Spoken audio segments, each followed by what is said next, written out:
پێنجشت نابێ ئافرەتان نەیزانن، نابێ کەم تەرخەمی لێ بکەن کە زۆربەی ئافرەتان بەهۆی ئەمانەوە لە بەهەشتەکەیان دوورەخرێنەوە. خۆی گەورە پەنامان بە. ئاگاداری بە. یەکەمیان ئەبێ شارەزای خوێنی سوڕی ماڭانە و زەیسانی و نەزیفی و ئەو بابەتە شەرعیانەی کە پەیوەندی بە ئافرەتانەوەیە بە جوانی بیزانن بۆ ئەوەی بەباشی نوێژ و ڕۆژ و تاعەتەکانی خۆیان ئەنجام بن. و نابێ شەرم لەم بارەیەوە بکەن. دایکمان عایشا فەرمێ نیعمە النیساء نساء الأنصار، باشترینی ئافرەتان ئافرەتانی ئەنسارن.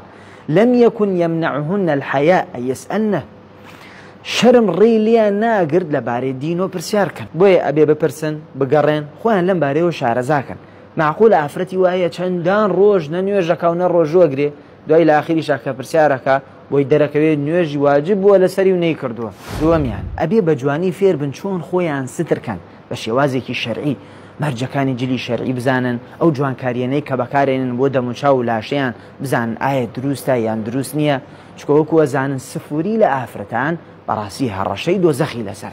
سێم لەبەرەوەی ئافرەتان حەزیان لە خۆڕازانەوەیە بە ئاڵتون و زی و ئەوێ باشی شارەزا بنیاوەکو پرسیارکەن لەبارەی ئەو کەرەستەی جوانکاریانەی کە ئیکە نەقەی خۆیانە.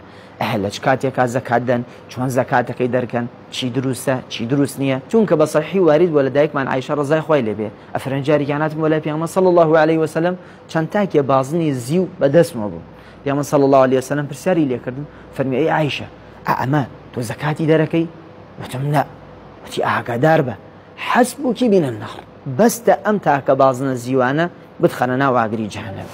چوارم ئافرەتە تاوەکو هەلای دایک و باوکیە ڕەزامەنی دایک و باوکی بۆ ئاخرەتی زۆر گرنگە، بەڵام کە شووی کرد ئیتر ڕەزامەنی پیاوەکەی لە پێش هەموو شتێکە. ئەبێ ئاگادار بێ بە جوانی حەقی بە لە خۆی ڕازیکە، ئیلا مەگەر داوێشتی حەرامی لێکە. ئەو سایج گوێ ڕاڵی ناکرێ، ڕەزامەنی خوا پێش ڕەزامەنی ئەوەخرێ. جارێکیان ئافرەتیات بۆ لای پێغەمبەرمان صلی الله علیه وسلم، پێغەمبەر صلی الله علیه وسلم پرسیاری لێکرد، فەرمی زەواجت کردووە؟ وتی بەڵێ.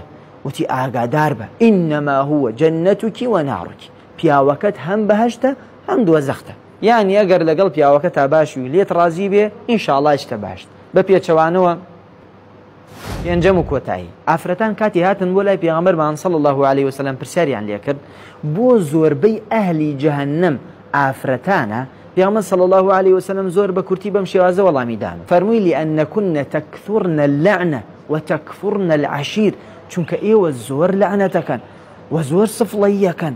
ئەگە پیاوێک هەموو عمری خزمەتتان کە و باش بێ لەگەڵتان پاشان غەڵەتێکی لێ بوەشێتەوە پێژن قەت خێرمان لێو نەدیوە.